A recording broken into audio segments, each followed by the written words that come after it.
Good morning, everybody. This is a joint program research with SciPen and Technical Engineering and University of Messina. It is well known that high fracture toughness materials exhibit extensive crack deep blunting before ductile crack initiation. Accurate specimen design is required to provide realistic fracture toughness measurement. Usually, in codes and standards are present the specimen dimension in order to determine the fracture toughness of the material, such as bond tension, single edge cracking tension, or embedding are usually recommended by standards and codes. Especially CMT or CMB are usually recommended for structural integrity assessment of subsea pipelines because they are characterized by geometry loss of constraint similar to that of pipe wells circumferentially closed. Use CT, CNT or CP is not every time always applicable, especially when material availability is limited, such, for example, multi-materials joints, such as metallic welds, corrosion resistance on the lighted pipe, where maybe you have to deal with 4 millimeters of thickness. The scope of this work was to investigate the use of CCP to determine fracture resistance of high toughness materials in the aperture. CCP is particularly simple in the design, can be scaled according to the material availability, and it is free of three-dimensional effects. The idea is not new. Many papers you can find in literature, or many of them addressed in order to use CCP in the lower shelf regime. But recently Bonora proposed the use of CCP in order to measure the CTOD directly using high-speed video camera or digital image coordination in order to get from this measure using the traditional formulas for K1 and J1, the value of K1 and J1. So the first target for us was to realize a CCP with the similar loss of constraint as our CMT sample in the aperture regime. We performed a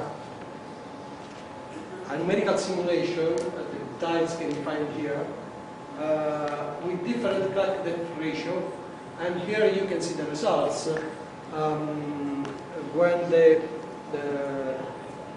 fully plastic regime was reached, there was a saturation on the value of Q parameter,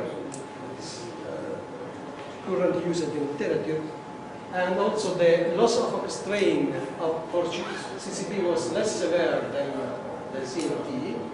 Also CMT here, for high level of J integral was converging in the same values. The CCP it becomes steeper when the crack is deeper, but for this kind of value crack depth ratio for CCP and with 0.2 and 0.5 for CMT, the value here is very close, so we decided to use a CCP with 0.2 crack depth ratio in our work.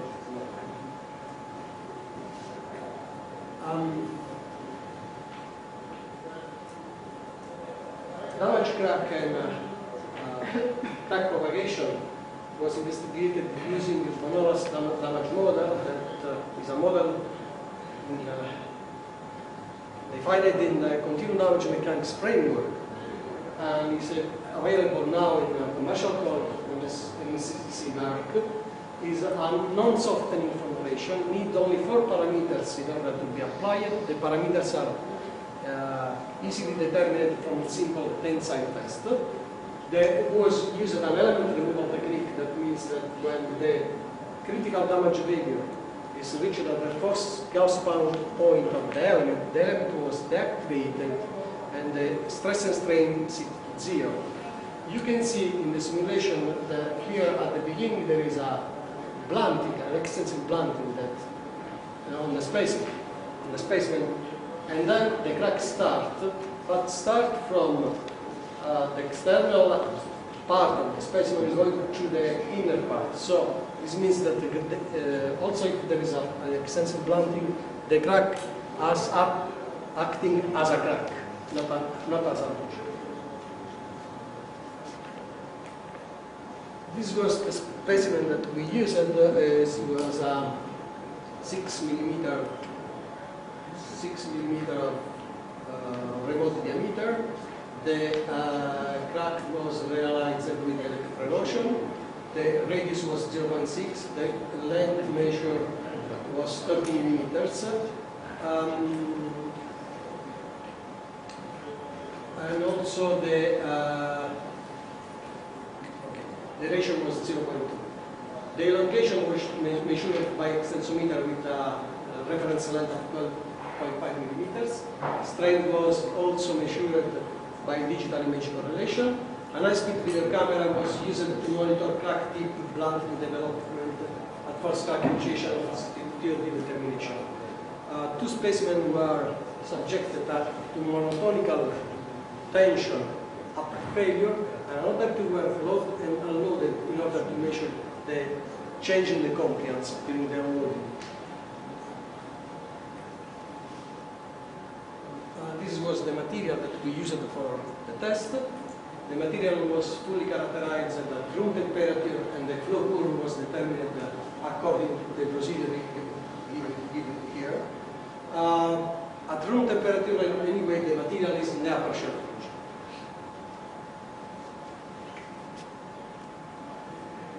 Here you can see a sequence of crack tip blunting development and crack initiation observed with high-speed camera. The applied load and elongation was recorded. The crack extension was measured by image coming from the camera.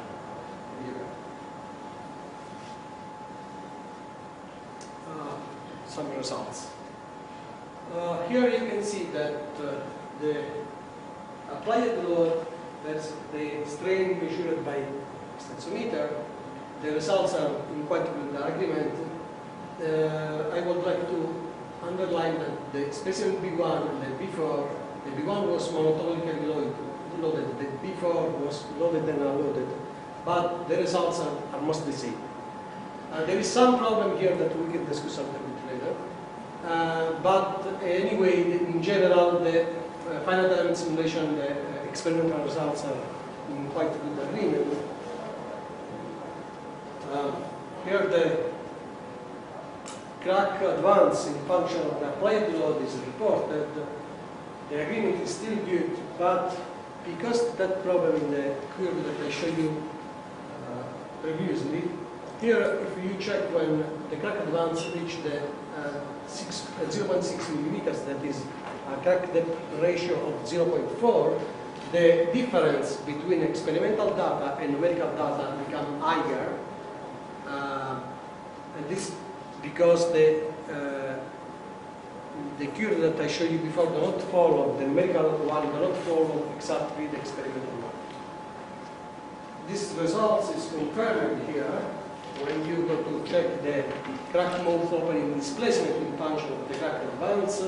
Again, for 0.6 millimeter, the difference between experimental and numerical data becomes larger.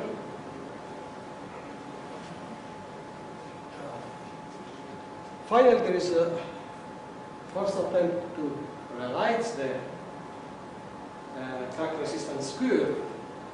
The J integral was calculated numerically with the domain J integral process embedded in Mark, where the experimental data were calculated using this formula, the traditional Rice equation following the indication given by Giovanni in this paper. The results are good until 600 Newton per millimeter of the J integral, that is the maximum load. But this is coherent with the equation, because that equation can be applied until the maximum load. Because beyond this point, you have to take into account the change in the compliance. So if you do this, change that formula, because I'm sorry, I told you that this delta,